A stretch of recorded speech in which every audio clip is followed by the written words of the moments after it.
చేస్తూ ఎమ్మెల్సీ ఎన్నికలకు సంబంధించి చాలా పెద్ద ఎత్తున అంటే కనపడకుండా సైలెంట్గా చాలా పెద్ద వారే జరుగుతుంది.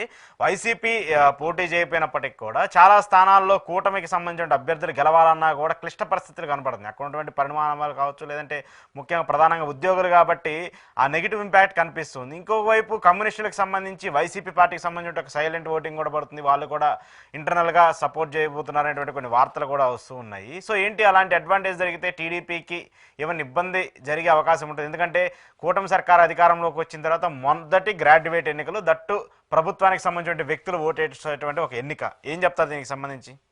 ఖచ్చితంగా ఒక క్రూషియల్ గత ఎన్నికల్లో తీవ్రంగా జగన్మోహన్ రెడ్డి గారికి వ్యతిరేకంగా పనిచేసిన వాళ్ళు ఉద్యోగ ఉపాధ్యాయులు. వాళ్ళ బేస్డ్ ఎలక్షన్స్ ఇవి. నెంబర్ 1. నెంబర్ 2, వాళ్ళు కీలకమైన సమస్యలు ఏమి పరిష్కారం కాల, అసంతృప్తి ఉంది. నెంబర్ 3, ఈ ఎన్నికల్లో 4 ఏళ్ళు ముందే జరుగుతున్నాయి. ఇంకా 4 ఏళ్ళు ఉంది ప్రభుత్వానికి. ఈ టైంలో కానీ ప్రభుత్వం ఓడిపోతే చాలా తీవ్రమైన ఇబ్బందులు వస్తుంది. జగన్మోహన్ రెడ్డి గారు అధికారంలో 1.5 year క్రితం ఎమ్మెల్సీ ఎన్నికల్లో ఓడిపోతే ఏ రకంగా తెలుగుదేశం పార్టీకి ఊపు వచ్చేసిందో, ఇప్పుడు 4 ఏళ్ల క్రితం జరిగిపోతే చాలా పెద్ద ఊపు ప్రతిపక్షానికి వస్తుంది, ప్రభుత్వానికి వ్యతిరేకంగా.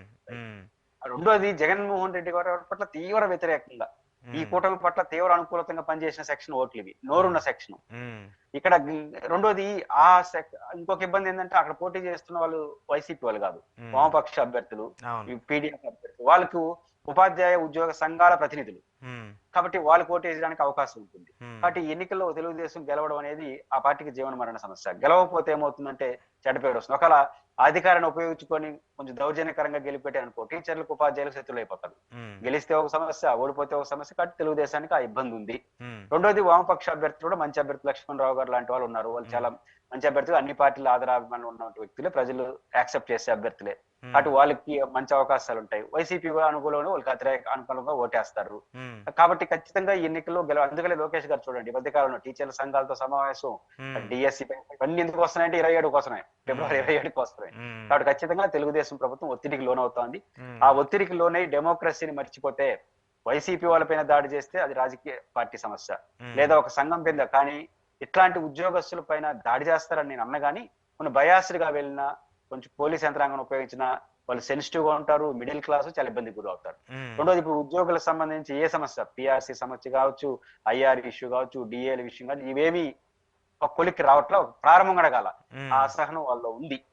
ఆ అసహనం ఓటింగ్ గానే మారితే 2018లో వైసీపీకి ఏ పరిస్థితి వచ్చిందో తెలుగుదేశం పార్టీకి వస్తుంది. అసహనంగానే ఉండి కొంత చూద్దాం అనుకుంటే ఇంకో రకంగా ఉంటుంది. చూద్దాం అనుకుంటే కరెక్టే. ఇక్కడ కమ్యూనిస్టులు చాలా బలంగా ఉన్నారు. దట్టు అంటే రాజకీయ పార్టీలుగా వాళ్ళు ఏం చేస్తారో లేదనేది కంటే ఇలాంటి అంశాల్లో వాళ్ళ ప్రాబల్యం, వాళ్ళ ప్రాధాన్యత ఎక్కువగా ఉంటది కదా. ఉంటుంది, నాన్ కాంట్రవర్షనల్. రెండోది, వైసీపీ కూడా ఇండైరెక్ట్ గా సపోర్ట్ చేసే అవకాశాలు ఉంటాయి. అల్టిమేట్ గా వాళ్ళకి అవకాశం ఉంటాయి. సిట్టింగ్ ఎమ్మెల్సీ కూడా వాళ్ళు ఉన్నారు. ఖచ్చితంగా ఇది వాళ్ళకి వామపక్షాలకు అనుకూలంగా ఉన్న నియోజకవర్గమే. తెలుగుదేశం కూడా ఏం తక్కువే కాదు, వాళ్ళు కూడా చాలా సార్లు కొట్టారు. కాబట్టి ఈ రోజు మాస్ గా ఉద్యోగ ఉపాధి సంఘాల్లో ఒక నిర్లిప్తత ఉంది, అసహనం ఉంది, ఏం పరిష్కారంగా కోపం ఉంది.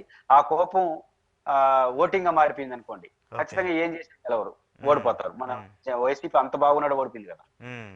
ఇట్లాంటి పరిస్థితి వస్తాయి. ఖచ్చితంగా ఇది తెలుగుదేశం పార్టీకి ఒక జీవన మరణ